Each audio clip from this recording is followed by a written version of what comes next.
Right, so it's oil change time. Assembling all the tools, carpet to lay on, homemade ramps. I'm going to drive the car up. The little dolly here is to put the oil drain pan on. I actually designed these ramps so I could do an oil change on a Prius, which has a giant flap underneath it. So it's kind of high. The oil could splash everywhere. So I raise it using the dolly. It also makes it a lot easier to roll the oil can around. I can just pull it out with that without having to do anything magical.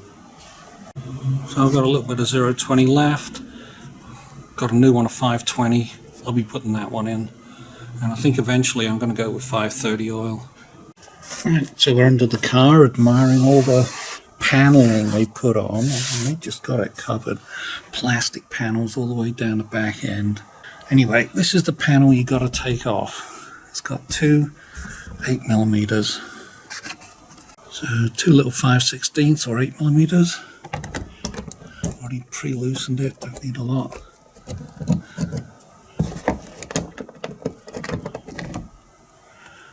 And the other one. So it is different to the old CX5. They had a couple of push pins in it. There's the 17mm drain plug.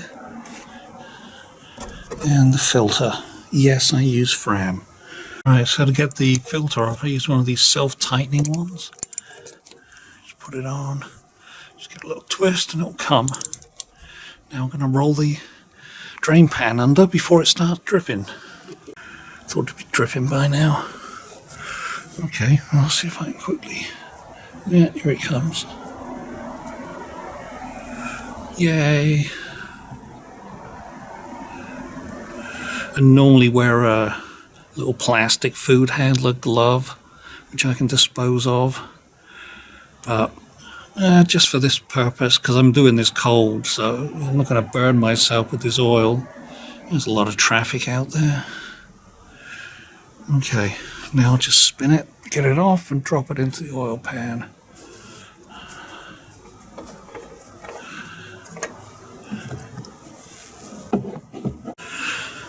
Right, let's see if I can do this one-handed.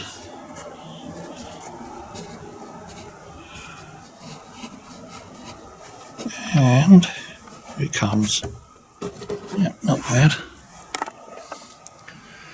Nice and black. Okay, the washer came off with the bolt. Looks okay, it wasn't leaking before. It won't leak again. That one's going right back in. Oh yes, you don't have to really replace these until they squash out really badly.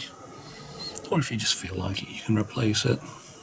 So while the oil is still dripping out, I did pre-fill the filter, put some oil around the rubber gasket, and you turn it on until it just touches, which is right about there. And then you give it about a turn, or as much as you can. You look at the little numbers on the base there to give you a clue as to how far it's gone. But you just do it till you can't do it anymore by hand. And I find they've never come off. Oh, looks like I got a turn on it. Oh, and this is slowed to a drip now. So I put the plug back in, torque it up to 25 foot-pounds. While I was in here, I was having a look at the transfer case back there. This is transferring the drive to the rear wheels, and you are supposed to service that. So I was looking for the drain, which is there, which you take off second, and the fill, there's the fill port up there. That's the one you take out first to make sure you can actually put oil back in it. But before you do any of that stuff, of course, you've got to take this whole panel off. No access, so it's got a bunch of 10mm and a couple of plastic rivets holding that on. So, I don't know, 30,000 miles, are you supposed to do that? Something I didn't notice before, my torque wrench hits the filter. So I must have used an extension. I better go get the extension. So I don't want to crease the filter. Okay, got the extension on. Trying to do it one-handed.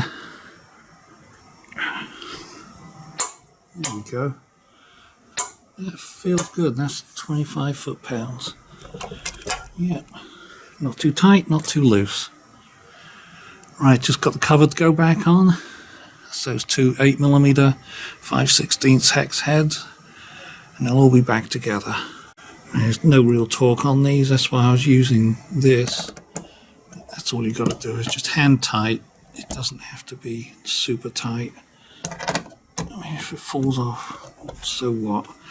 Right, so to do a nice clean job of filling it, you want to take the dress-up cover off, and you want to take it off at least once in its life, so that you can grease up the little rubber grommets here, and put some grease on those tabs too, so that when they fall into the mating parts here, they slip on easily instead of snapping off, which they'll do once they get hot. Oh, it's going to be fun. Got a step stool here. I'll be standing up to put oil in. I normally would pour it in sideways, but as I'm having trouble reaching, okay, glove. I'll stick about 4 quarts in.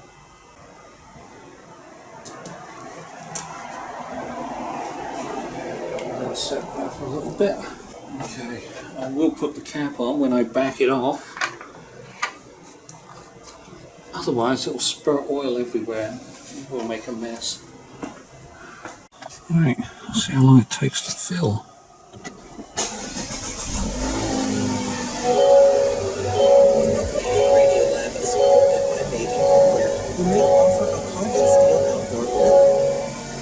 Well, it looks like it did quite well. Just backing off the ramps.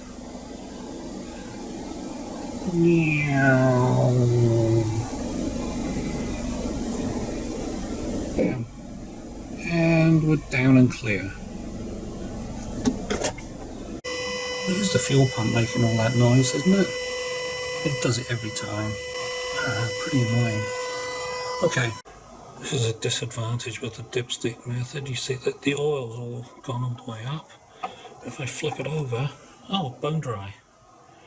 Yep, dry as a bone on this side. Okay, so the problem with doing the oil fill is it goes down every hole it can find in there to drain down. And one of them is the dipstick tunnel. So it gets covered in oil. So my dipstick technique, stick it in all the way, pull it out, and have a look. It's still getting oil. Oh, I'm about halfway.